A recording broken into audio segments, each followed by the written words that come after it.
Daily. Taste the Daily. CM Revanth Delhi పర్యటన కాంగ్రెస్ వర్గాల్లో ఆసక్తికరంగా మారింది. మంత్రివర్గ విస్తరణ కోసమే రేవంత్ హస్తినకెళ్లారని తెలుస్తోంది.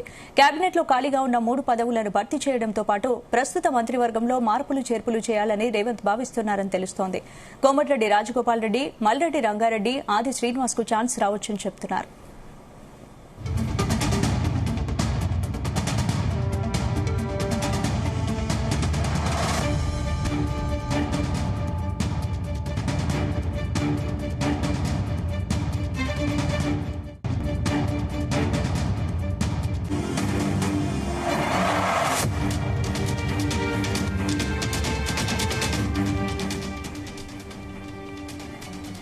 మరిన్ని అప్డేట్స్ మా చీఫ్ న్యూస్ కోఆర్డినేటర్ రాధాకృష్ణ అందిస్తారు. రాధాకృష్ణ, గుడ్ ఈవినింగ్ స్పందన.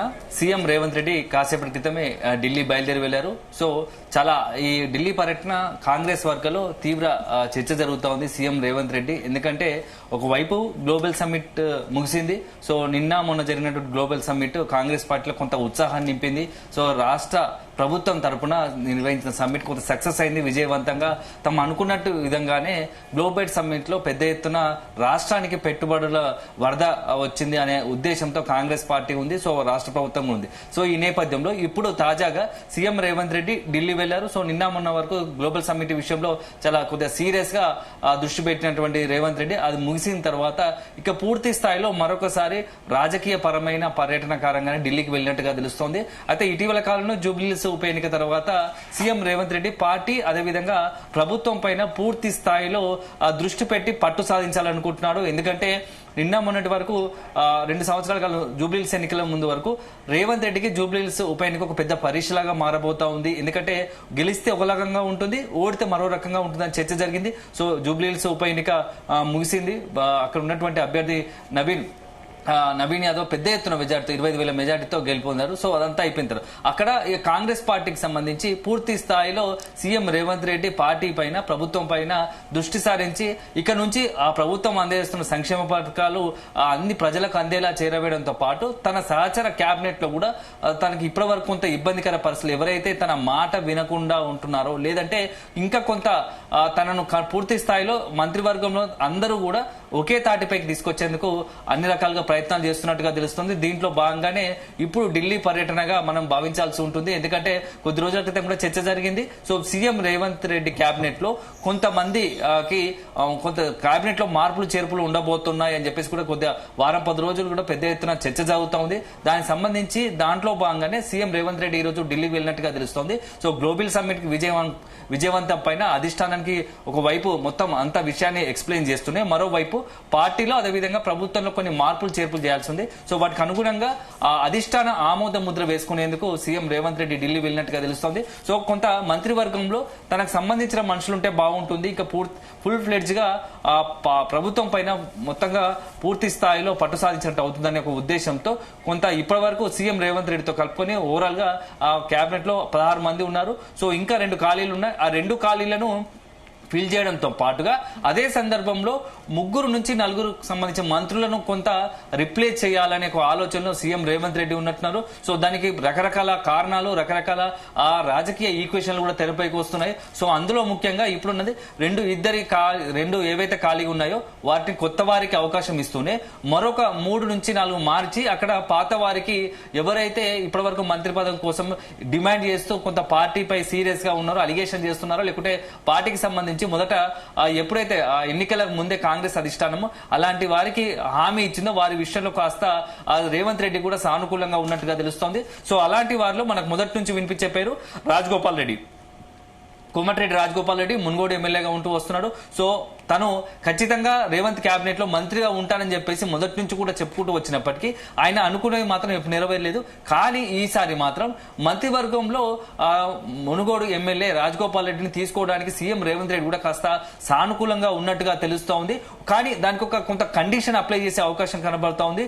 ఒకవేళ కనుక ఆ రాజగోపాల్ రెడ్డిని కేబినెట్ లోకి తీసుకోవాలనుకుంటే ఖచ్చితంగా అతని సోదరుడు కోమటిరెడ్డి వెంకటరెడ్డిని కేబినెట్ నుంచి తప్పించాల్సి వస్తుంది. సో కేబినెట్ నుంచి తప్పించాల్సి వస్తే దానికి కోమటిరెడ్డి వెంకటరెడ్డి ఎంతవరకు సుముఖంగా ఉంటారు. అదే సందర్భంలో కోమటిరెడ్డి వెంకటరెడ్డిని కేబినెట్ తప్పిస్తే ఒకవైపు అతని గౌరవప్రదమైన పదవి ఏవి ఇవ్వగలుగుతారు. ప్రభుత్వ పరంగా అయితే ఇప్పటికే మంత్రి పదవి హై ప్రోటోకాల్ కలిగింది. సో అదైతే ఆల్రెడీ మంత్రివర్గంలో ఉన్నాడు కాబట్టి ఒకవేళ తప్పిస్తే ఇక పార్టీ పరంగానే ఉన్నత పదవికి సంబంధించి ఒకటి ఇవ్వాల్సి వస్తుంది. సో అలాంటి వాటిలో ఎక్కడైనా అకామిడేట్ చేయొచ్చా అనే దానిపైన సంప్రదింపులు జరిపేట్టుగా తెలుస్తోంది. సో పార్టీ అధిష్టానం దృష్టిలో కూడా ఒకవైపు ఇది పెడితే ఎట్ ద సేమ్ టైం ఇటు కోమటిరెడ్డి వెంకటరెడ్డికి కాంగ్రెస్ పార్టీకి సంబంధించి ఏఐసిసి స్థాయిలో ఒక పదవి ఇచ్చి అదే సందర్భంలో రాజగోపాల్ రెడ్డిని మంత్రివర్గంలో తీసుకుంటే ఇద్దరిని సాటిస్ఫై చేసినట్టు అవుతుంది. గత కొద్ది రోజులుగా రాజగోపాల్ రెడ్డి తీవ్ర అసంతృప్తితో ఉన్నారు. అవకాశం వచ్చినప్పుడల్లా అధికార పార్టీ పైనే విమర్శలు చేస్తున్న పరిస్థితి కాబట్టి సో దాన్ని కంట్రోల్ చేసినట్టు అవుతుంది. అదే సందర్భంలో ఎన్నికల ముందు కాంగ్రెస్ అధిష్టానము రాజగోపాల్ రెడ్డికి హామీ ఇచ్చింది కాబట్టి హామీని నెరవేర్చినట్టు అవుతుంది కాబట్టి ఒక ఉద్దేశం రేవంత్ రెడ్డి ఉన్నట్టు తెలుసు. ఇదే విషయాన్ని అధిష్టానం దృష్టికి తీసుకెళ్లనే ఆలోచనలో రేవంత్ రెడ్డి ఉన్నాడు. ఇక చాలా మరొకటి ఆసక్తికర అంశం ఇక నెక్స్ట్ ఎందుకంటే మహేష్ కుమార్ గౌడ్ ప్రస్తుతం పిసిసి అధ్యక్షుడిగా ఉన్నాడు. సో పిసిసి అధ్యక్షుడిగా ఉన్నటువంటి మహేష్ కుమార్ గౌడ్ ను ఒకవేళ కేబినెట్ కు తీసుకోవాలనుకుంటే ఎందుకంటే ఆ సీఎం రేవంత్ రెడ్డికి చాలా వ్యక్తిగతంగా చాలా సన్నిహితుడు. సో ఒక రకంగా ఇప్పుడు పిసిసి అధ్యక్షుడిగా ఉన్నాడు. మహేష్ కుమార్ గౌడ్ ను కూడా కేబినెట్ లోకి తీసుకుంటే బాగుంటుంది. సో మహేష్ కుమార్ గౌడ్ ను కేబినెట్ లోకి తీసుకుంటే సో అదే సామాజిక వర్గానికి ప్రస్తుతానికి మంత్రిగా ఉన్నటువంటి పొన్నం ప్రభాకర్ ను మరొక రిప్లేస్ చేయాల్సి ఉంటుంది. సో ఇది ఎంతవరకు సాధ్యపడుతుంది? మహేష్ కుమార్ గౌడ్ ను కేబినెట్ తీసుకోవాలి. అదే సందర్భంలో ఒకవేళ పొన్నంను గనక పార్టీ పరంగా ఏఐసిసి స్థాయిలో కావచ్చు లేకుంటే అంతకన్నా మంచి స్థాయిలో వాడుకునే అవకాశం ఉంటుందా, దానికి పొన్నం ఒప్పుకుంటారా అనే దానిపైన కూడా కొంత చర్చ జరుగుతూ ఉంది. సో ఈ విషయం పైన అధిష్టానాన్ని దృష్టికి తీసుకెళ్లే అవకాశం కనబడుతోంది. సో ఇక ఇటీవల కాలంలో అజారుద్దీన్ మంత్రివర్గంలో తీసుకున్నారు. సో మైనార్టీకి సంబంధించి సో మొత్తంగా 16 పూర్తి అయిపోగా 2 ఖాళీలు ఉన్నాయి. 2 ఖాళీలు ఒకటి మహిళకి ఇవ్వాలని ఒక ఆలోచనలో సీఎం రేవంత్ రెడ్డి ఉన్నారు. సో అందులో ప్రధానంగా వినిపిస్తున్న పేరు విజయశాంతి. విజయశాంతిని మొదటి నుంచి కూడా ఎందుకంటే అనూహ్యంగా ఎన్నికల తర్వాత కాంగ్రెస్ పార్టీ ఎన్నికల ముందు కొంత ప్రచారంలో హడావిడి చేసింది. సో కాంగ్రెస్ పార్టీ గెలిచిన తర్వాత కొద్ది రోజులు స్తబ్దుగా ఉంది.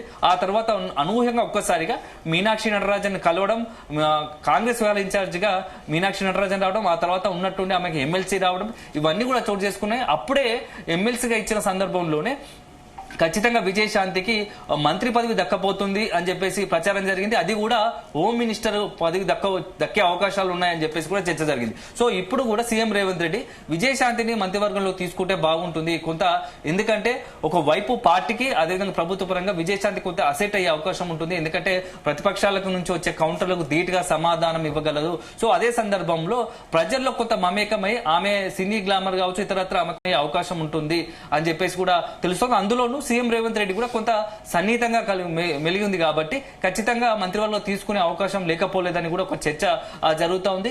ఇక మిగతా పోతే ఇక నెక్స్ట్ వచ్చేసి మరొక 3 పేర్లు ప్రధానంగా వినపడుతూ ఉన్నాయి. ఒకటి ఈసారి మున్నూరు కాపుకు ఖచ్చితంగా మంచి అవకాశం ఇవ్వాలని సీఎం రేవంత్ రెడ్డి భావిస్తున్నారు. అందులో ఆది శ్రీనివాస్ ప్రస్తుతం ప్రభుత్వ విప్పుగా ఉన్నాడు. ఆది శ్రీనివాస్ సంబంధించి వేములవాడ ఎమ్మెల్యేగా ఉన్నటువంటి ఆది శ్రీనివాస్ కు కేబినెట్ లో అవకాశం ఇస్తే బాగుంటుంది. ఎందుకంటే మొదటి నుంచి కూడా రేవంత్ రెడ్డి టీమ్ గా పనిచేస్తున్నారు. సో అందులోనూ కాంగ్రెస్ పార్టీకి సంబంధించి మొదటి అంటే గతంలో ఓటమి పాలైనప్పటికీ ఆ తర్వాత కూడా కాంగ్రెస్ పార్టీని ఉంటూ కాంగ్రెస్ పార్టీకి బలోపేతానికి ఆది శ్రీనివాస్ కొద్దిగా కృషి చేశాడు కాబట్టి ఖచ్చితంగా ఆది శ్రీనివాస్ కు ఈసారి మంత్రి పదవి ఇస్తే బాగుంటుంది అనే ఒక చర్చ జరుగుతుంది. సో ఇక ఇదే ఉంటే నెక్స్ట్ తదుపరిగా మొత్తంగా వచ్చేసి ఇక హైదరాబాద్ రంగారెడ్డికి సంబంధించింది. సో మల్రెడ్డి రంగారెడ్డి సంగతి అందరికి తెలిసిందే. ఇబ్రాహీంపట్నం ఎమ్మెల్యే ఉన్నటువంటి మల్రెడ్డి రంగారెడ్డి ఆ క్యాబినెట్ విస్తరణ తెరపైకి వచ్చినప్పుడుగా మనకు మొత్తంగా కూడా ఓవరాల్ గా 3-4 పేర్లు ఖచ్చితంగా తెరపైకి కనబడుతున్నాయి. అందులో ఒకటి మల్రెడ్డి రంగారెడ్డి, రాజగోపాల్ రెడ్డి, విజయశాంతి ఈ 3 పేర్లు ప్రధానంగా వినబడుతున్నాయి. సో ఇప్పుడు మల్రెడ్డి రంగారెడ్డి పరిస్థితి కూడా ఇదే. ఎందుకంటే గతంలో జరిగిన కేబినెట్ విస్తరణ సమయంలోనే తన తీవ్రంగా ప్రయత్నించారు. ఒకవైపు ఢిల్లీ అధిష్టానానికి వెళ్లి అధిష్టానాన్ని కలిసి మంత్రివర్గంలో ఖచ్చితంగా అవకాశం ఇవ్వాలి. సో తనకి ఇవ్వకున్నా సరే హైదరాబాద్ రంగారెడ్డి పరిధిలో ఒకరికి అవకాశం ఇవ్వాల్సిందే, లేదు అంటే అవసరమైతే నేను ఎమ్మెల్యే పదవి కూడా రాజీనామా చేస్తాను అని చెప్పేసి కూడా బహిరంగాన్ని ప్రకటించిన పరిస్థితి, పార్టీకి అల్టిమేటం ప్రకటించిన పరిస్థితి. సో ఆ క్రమంలోనే అధిష్టానం మల్రెడ్డి రంగారెడ్డిని పిలుచుకొని కొద్దిగా బుజ్జగించింది. భవిష్యత్తులో ఖచ్చితంగా అవకాశం ఇస్తామని చెప్పేసి కొంత హామీ ఇచ్చినట్టుగా తెలుస్తోంది. ఆ నేపథ్యంలో భాగంగానే రంగారెడ్డి జిల్లా తరఫున మల్రెడ్డి రంగారెడ్డికి మంత్రి పదవులు ఇచ్చే అవకాశాలు ఉన్నట్టుగా తెలుస్తోంది. సో మల్రెడ్డి రంగారెడ్డి, ఆది శ్రీనివాస్ తో పాటుగా ఇంకా ఇతరత్ర అన్ని ఈక్వేషన్లు, ఒకవైపు సామాజిక వర్గం సంబంధించిన ఈక్వేషన్లు, ఎందుకంటే ఇటీవల కాలంలో రాష్ట్రంలో పెద్ద ఎత్తున బీసీ నినాదం నడుస్తోంది. సో ఒకవైపు బీసీ నినాదం ఉండగానే ఆ రెడ్లకు మళ్ళొకసారి ప్రాధాన్యత ఇస్తే ఖచ్చితంగా ఇప్పుడు ఏవైతే పెండింగ్ లో 2 ఉన్నాయో ఆ మంత్రి పదవులను ఇచ్చే అవకాశంలో అందులో కనుక రెడ్డి ఉంటే ఖచ్చితంగా అది రేవంత్ రెడ్డి కాస్త ఇబ్బందికర పరిస్థితులు తలెత్తే అవకాశం ఉంటుంది. ఎందుకంటే ఇప్పటికే పెద్ద స్థాయిలో అక్కడ ఉన్న సీఎం రేవంత్ రెడ్డి కేబినెట్ లో మెజార్టీ అంటే ఎక్కువ శాతము రెడ్లే ఉన్నారు.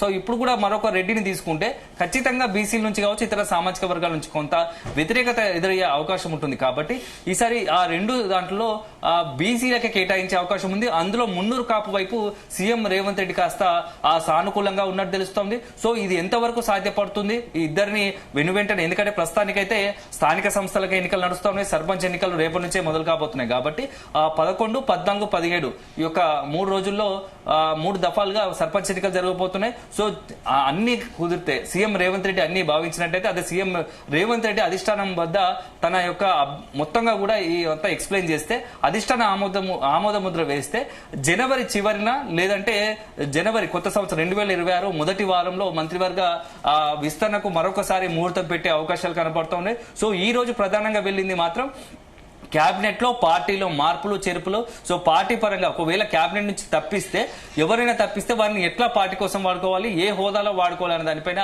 ప్రధానంగా దృష్టి పెట్టబోతున్నట్టు తెలుస్తోంది. ఒకవేళ ఎందుకంటే ప్రభుత్వంలో ఇప్పుడు మంత్రిగా ఉన్న వారిని తప్పిస్తే ఎవరు తప్పించాల్సి ఉంటుంది, దానికి రీజన్ కూడా చూడాల్సి ఉంటుంది. ఎందుకంటే 3-4 మంత్రుల తీరుపైన మొదటి నుంచి కూడా పెద్ద ఎత్తున తీవ్రంగా అంటే మీడియాలో కావచ్చు, సీఎం రేవంత్ రెడ్డి కూడా పదే ప్రస్తావన వస్తుంది. వాళ్ళ వ్యవహార శైలి కావచ్చు, లేకుంటే వాళ్ళు మాట్లాడుతున్న తీరు ఒక రకంగా పార్టీకి నష్టం జరుగుతుందనే ఒక భావనలో సీఎం రేవంత్ రెడ్డి ఉన్నారు. సో వాళ్ళందరినీ కట్టడి చేయాలంటే ఖచ్చితంగా కొంత మార్పులు చేర్పులు చేయాల్సి ఉంటుంది.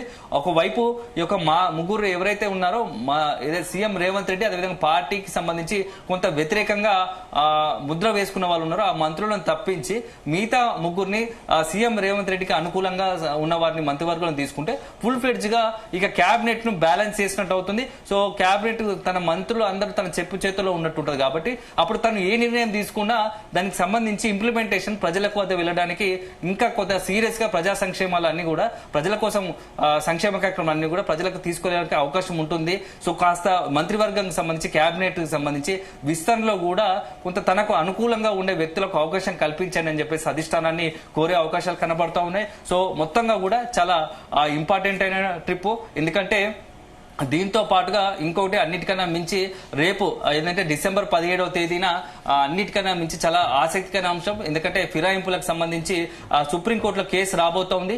ఈ నేపథ్యంలో మరికొద్ది వారం రోజుల సమయమే ఉంది. ఈ నేపథ్యంలో ఈ ఫిరాయింపు వ్యవహారంలో కూడా కాంగ్రెస్ పార్టీగా ఏం చేయాల్సి ఉంటుంది. ఎందుకంటే 10 మంది ఎమ్మెల్యేలు బీఆర్ఎస్ నుంచి కాంగ్రెస్ కు వచ్చిన సంగతి తెలిసింది. ఇప్పుడు వారి పైన ఫిరాయింపు కత్తి వేలాడుతూ ఉంది. ఒకవైపు సుప్రీంలో కేసు నడుస్తూ ఉంది.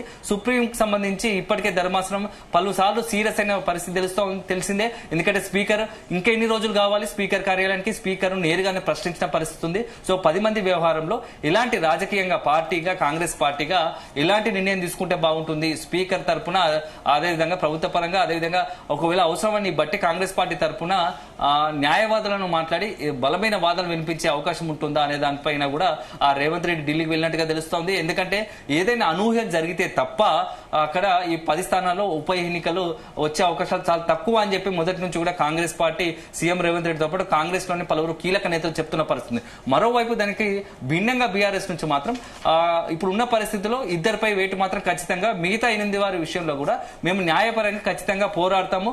10 స్థానాల్లో ఉప ఎన్నికలు వస్తాయి. ఉప ఎన్నికలు రావడానికి ఖచ్చితంగా ఆస్కారం ఉంది. ఆ సుప్రీంకోర్టులో కూడా ఆ వైపు తమ వాదనలకు బలం చేకూర్చేదే సుప్రీంకోర్టు కూడా తీర్పు వచ్చే అవకాశం ఉందని చెప్పేసి కూడా చెప్తున్న పరిస్థితి. ఇవన్నీ నేపథ్యంలో సీఎం రేవంత్ రెడ్డి ఢిల్లీకి వెళ్లడం, అక్కడ ఫిరాయింపుల వ్యవహారం, మంత్రివర్గ విస్తరణ, పార్టీకి సంబంధించి 2 ఏళ్ల కాలంలో పార్టీకి సంబంధించి తీసుకున్న కార్యక్రమాలు ఏ మేరకు ప్రజల్లో సానుకూల అంశాలు ఉన్నాయి. సో నెక్స్ట్ స్థానిక సంస్థల ఎన్నికల్లో ఎలాంటి తీర్పు రాబోతా ఉంది. సో నెక్స్ట్ ఒకవేళ కనుక బీసీ రిజర్వేషన్ సంబంధించి పార్టీ గుర్తుపైన కనుక పెడితే 42% రిజర్వేషన్ ఇస్తామని చెప్పేసి ఇప్పటికే ప్రభుత్వ పరంగా ఇవ్వలేకపోయాం. కాబట్టి పార్టీ పరంగా 42% రిజర్వేషన్ ఇవ్వాలి, అంతకు మించి ఎక్కువ ఇచ్చి బీసీలను ఆకట్టుకోవడానికి ఏం చేయాల్సి ఉంటుంది అనే పైన కూడా అధిష్టానంతో సంప్రదింపులు జరిపే అవకాశం ఉంది. సో అల్టిమేట్ గా సీఎం రేవంత్ రెడ్డి ఢిల్లీ టూర్ చాలా ఆసక్తి ఆసక్తికరంగా మారింది. కాంగ్రెస్ అదేవిధంగా గాంధీ భవన్ వర్గంలో తీవ్ర చర్చనీయాంశం అవుతోంది. రేవంత్ రెడ్డి ఏ విషయంలో అంటే మంత్రివర్గ విస్తరణలో ఎలాంటి నిర్ణయం తీసుకోబోతున్నారు, ఈసారైనా తమకు అవకాశం దక్కుతుందా అని చెప్పేసి కొంతమంది నేతలు చాలా ఆశగా ఎదురు చూస్తున్నారు. సో ఏదేమైనా సీఎం రేవంత్ రెడ్డి అధిష్టాన పెద్దను కలిసిన తర్వాత అక్కడ వారి మనసులో మాట ఏంది, సీఎం ఏం చెప్తారు, సో వాళ్ళు కూడా అధిష్టానం ఎలా రియాక్ట్ అవుతుంది అనేది మాత్రం మనం ఖచ్చితంగా వేచి చూడాల్సి ఉంటుంది. స్పందన. Right, thank you Radhakrishna.